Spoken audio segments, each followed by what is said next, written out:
Nes Gadol Hayasham. A great miracle happened there, we say at Hanukkah. And we're taught that even before the miracle of the light, which lasted 8 days, there was a prior miracle, that there was any light source at all which endured through the terrible period of war with which the Hanukkah story begins.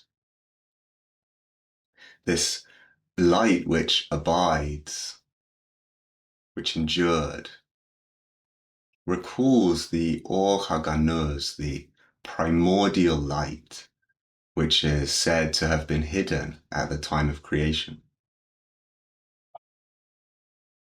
And so I want to invite you into a practice of exploring, connecting for yourself with just a little bit of light,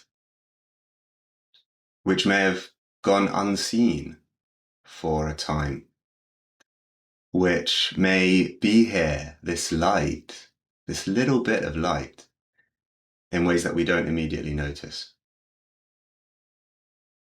So if you want to join me in this meditation, you can begin by finding a posture, feeling some stability in the contact between the body and whatever it is that you're resting on, whether you're sitting or standing or lying down.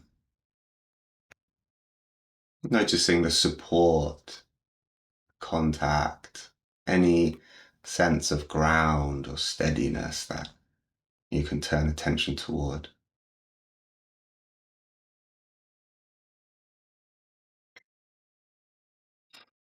And then considering, where is there a bit of light? Could be visually with the eyes open, noticing some light out of a window, say. I sometimes do this practice with my eyes closed. Sometimes it's easier just to notice the glow behind the eyelids. Or maybe you notice light in not such a visual sense. Maybe it's more a sensation of just a bit of energy, some aliveness that you notice in maybe the hands, or the throat, or the back, or anywhere in the body, anywhere in the field of awareness more widely. Maybe it's lightness as a kind of space or neutrality that you're noticing now, or anything else.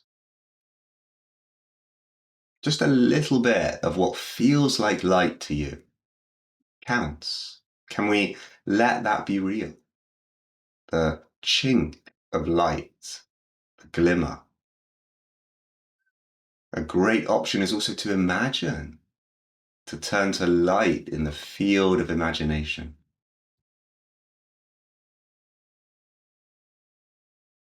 So where is there light? Noticing this, noticing where, and turning attention towards this region, turning your inner gaze toward the region of light. Perhaps your outer gaze too, if the eyes are open. Giving attention to where there's light.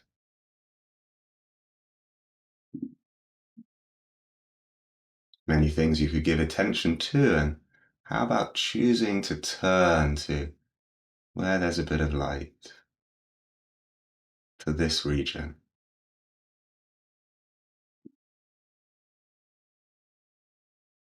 The skillful effort here is not to push the light to expand or deepen or do anything, but just to stay with it, to be receptive to it as it is. To keep on directing attention in the direction of light.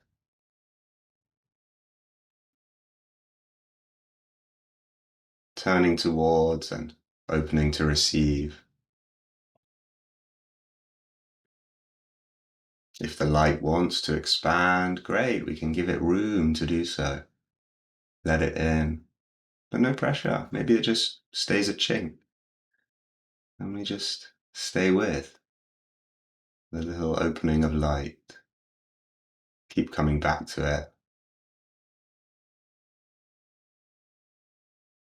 Noticing how it is for the body and heart and system to stay with a bit of light, to rest in connection with light, to invite some pause, some ease as you leave the channel of light open. Just going with whatever makes sense to you, whatever feels lightening.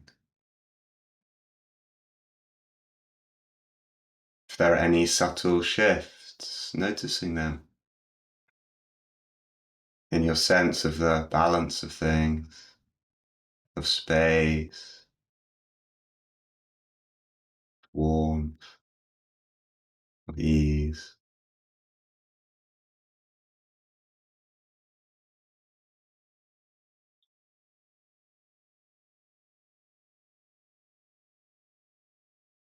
The Ner Tamid, the light in the temple, it did not abide by itself.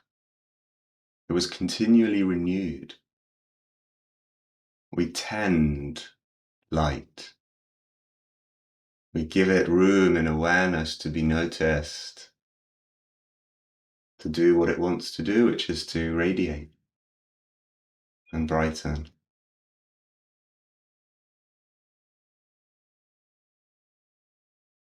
Light wants to shine, to radiate.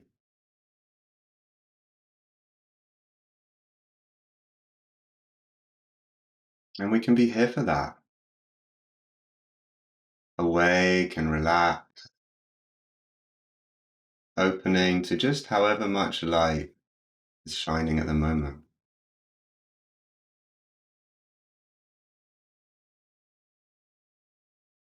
Letting ourselves bask in the rays when they're faint and when they're vivid.